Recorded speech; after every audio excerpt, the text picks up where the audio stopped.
Ramo, Ramo Ramo, Hare Hare, Hare Krishna, Krishna Krishna, Krishna Hare Hare, Hare Ram, Hare Ram, no Hare Krishna, Krishna Krishna, Hare Hare, Hare Ram, Hare Ram, Ram Ram, Hare Hare, Hare Krishna, Krishna Krishna, Hare Hare, Hare Ram, Hare Ram, Ram Ram, oh Hare Krishna, Krishna Krishna, Hare Hare, Hare Ram, Hare Ram, Ram Ram, Hare Hare, Hare Krishna, Krishna Krishna, Hare Hare, Hare Ram, Hare Ram, Hare Ram.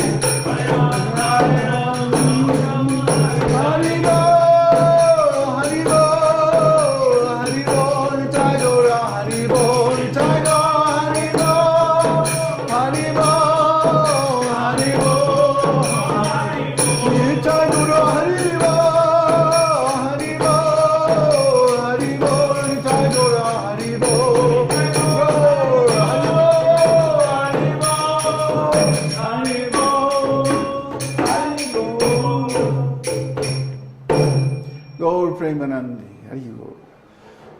Jai Om Vishnupad Paramahansa Parivrajacharya Sutara Sata Shri Srimad His Divine Grace A.C. Bhaktivedanta Goswami Maharaj Srila Prabhupada Ki Jai.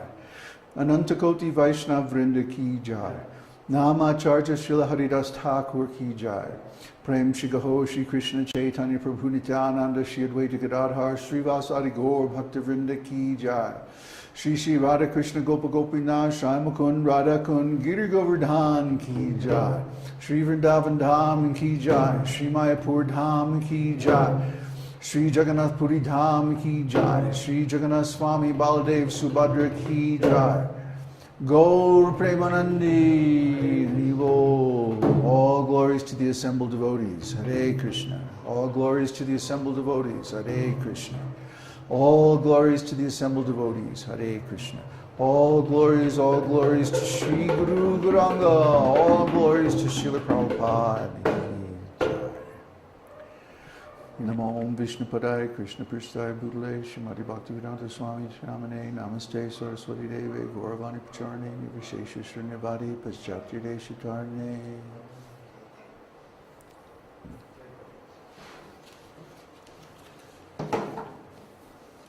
Today's Jyotish course, we're going to go over the next section in the Intro to Jyotish section, which is chapter 1, shlokas 12 to 15. We're going very slowly here because each of these shlokas is very deep and they reference a lot of material in Srimad Bhagavatam that is essential for understanding the actual nature of Jyotish as a Vedanga. Remember, Vedanga means a subsidiary or auxiliary Vedic science. So the Vedic philosophy is essential as a background to Jyotish, and sure enough, Parashara makes reference to this background in the opening shlokas of Brihad Parashara Hora Shastra. Shlokas 12 through 15 read as follows. The principal evolver, who is both perceptible and imperceptible, is Vasudeva. The imperceptible part of the Lord is endowed with dual powers, while the perceptible with triple powers. The three powers are Shri Shakti, Mother Lakshmi, with Sattva Guna, Bhu Shakti, Mother Earth, with Rajoguna, and Nila Shakti with Tamoguna.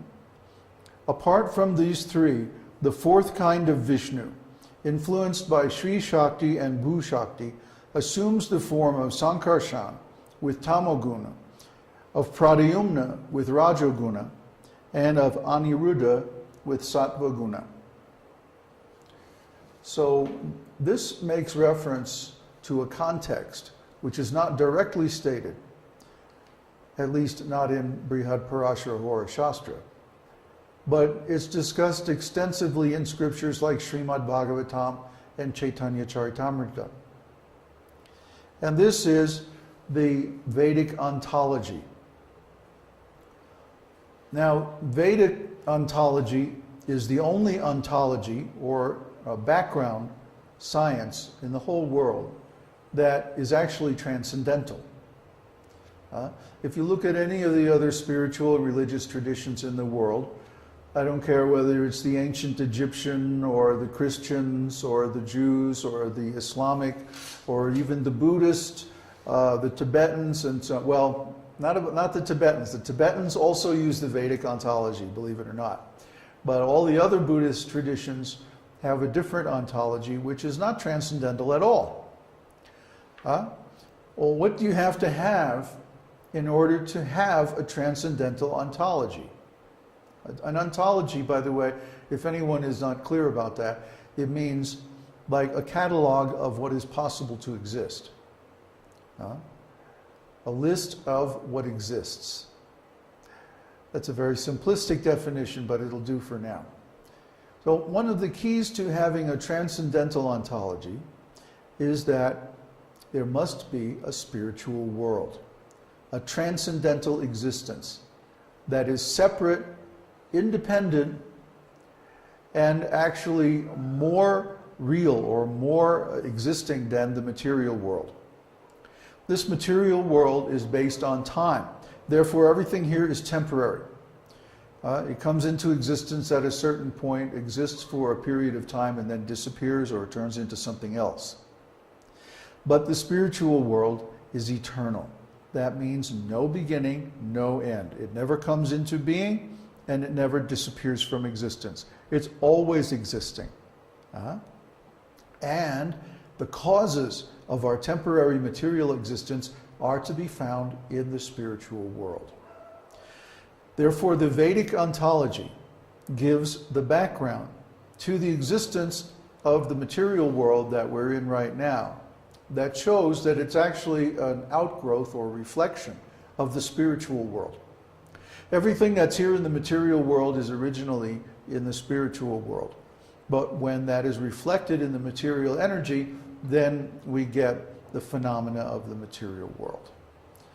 So this verse makes reference to the spiritual existence, and we're going to go over how that is so, and also show some diagrams about the different classes of existence in the spiritual world and how they manifest the material world. So I hope you all read this because it's very deep. And I hope you also have been thinking about the questions that you'll have so that we can have a good discussion on it. As I read, please write down your questions, and later on you can submit them via the chat box. To practice Vedic astrology, it is essential to have a strong background in and clear understanding of the Bhagavata philosophy, including knowledge of the three modes of material nature, as expressed in Bhagavad Gita, and the cosmology of universal creation, expressed in Srimad Bhagavatam. Here, Parashara Muni begins a review summarizing the transcendental Vedic cosmology, which is more elaborately explained in the second and third cantos of Srimad Bhagavatam. Lord Krishna is the Supreme Personality of Godhead, the summum bonum, the absolute truth from which everything else has emanated. Krishna's first emanation is Balaram, who is also known as the Supreme Personality of Servitor Godhead, or the original Guru.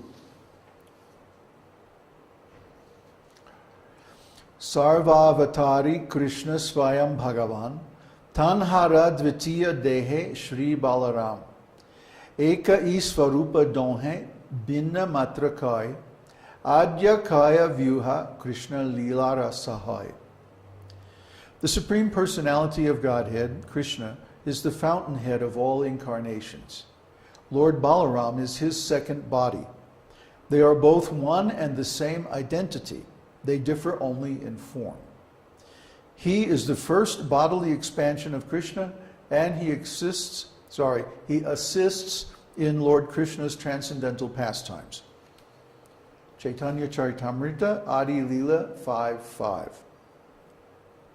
Then Balaram expands in 4 transcendental Vishnu forms known as the Chatur Vyuha.